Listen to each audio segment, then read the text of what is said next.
Call করেছিলেন তারেক রহমান, তারপর আইনজীবী নিয়োগ দেওয়া এবং বাইরের থেকে তিনি স্মার্ট পলিটিক্স করছেন অনেকেই বলছে। আপনার দৃষ্টিতে কেমন লেগেছে এই ইনিশিয়েটিভটা? আচ্ছা, তারেক রহমান উনি যেটা করেছেন খুবই একটা মানে মানবিক দিক থেকে খুবই একটা ভালো উদ্যোগ এবং আইনজীবী দিয়ে একটা ভালো করেছে। কারণ হচ্ছে আমরা দেখি যে রাষ্ট্রপক্ষ থেকে যেই আইনজীবী দেওয়া হয় সেই আইনজীবীরা আলটিমেটলি একটা মানে কঠোর কোনো শাস্তি দিতে তারা পারক হয় না। সেই কারণে হচ্ছে ন্যায় বিচার নিশ্চিত করতে একটা ভালো একটা আইনজীবী যদি নিশ্চিত করা যায় সেক্ষেত্রে খুবই একটা ভালো কাজ করেছেন আমরা পক্ষে।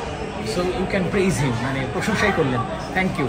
মানে কেউ আসলে করতে চায় না, ভালো কাজে প্রশংসাটা অ্যাপ্রিসিয়েশনটা করা যায়। Right, thank you so much. Thank you so much.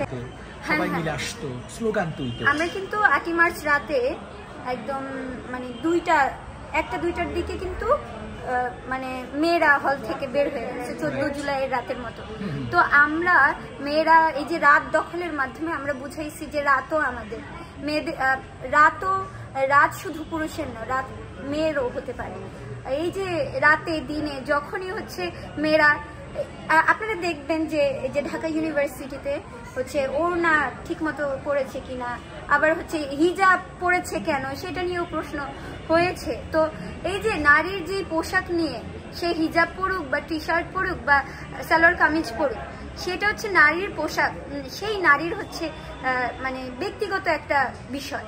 সেই বিষয়টাকে কেন্দ্র করে হচ্ছে একটা পলিটিক্যাল এজেন্ডা বাস্তবায়িত করতে চাচ্ছে এবং এই পলিটিক্যাল দেখবেন যে একটা উৎপীড়ককে রাস্তায় মানে একটা নারীকে দেখে মানে তাকে হচ্ছে ধমক দিয়েছে এবং তাকে হচ্ছে অপমান করেছে, তাকে হচ্ছে নিচু দেখানোর চেষ্টা করেছে। সেই জায়গা থেকে তাকে হচ্ছে পরবর্তীতে মব ক্রিয়েট করে হচ্ছে থানা থেকে ছাড়িয়ে লিটারেলি ভিকটিমকে হচ্ছে প্রেশার ক্রিয়েট করে সেই জায়গা থেকে তাকে ফুলের করলো। তার হাতে কোরআন শরীফের মতো পবিত্র একটা ধর্মগ্রন্থ, সেটা ধরায় আমার মনে হয় যে ইসলাম ধর্মকেও অপমান করেছে। রাইট। আপনার লাস্টলি কেউ আসলে প্রশংসা করতে পারে না, মানে বাংলাদেশে এখন রাজনৈতিক যে কালচারটা, একজন আরেকজনকে প্রশংসা করতে পারে। রাইট, আইনজীবী নিয়োগ দিলেন, তরুণ পলিটিশিয়ান হিসেবে কিভাবে দেখেন আসিয়ার মাকে?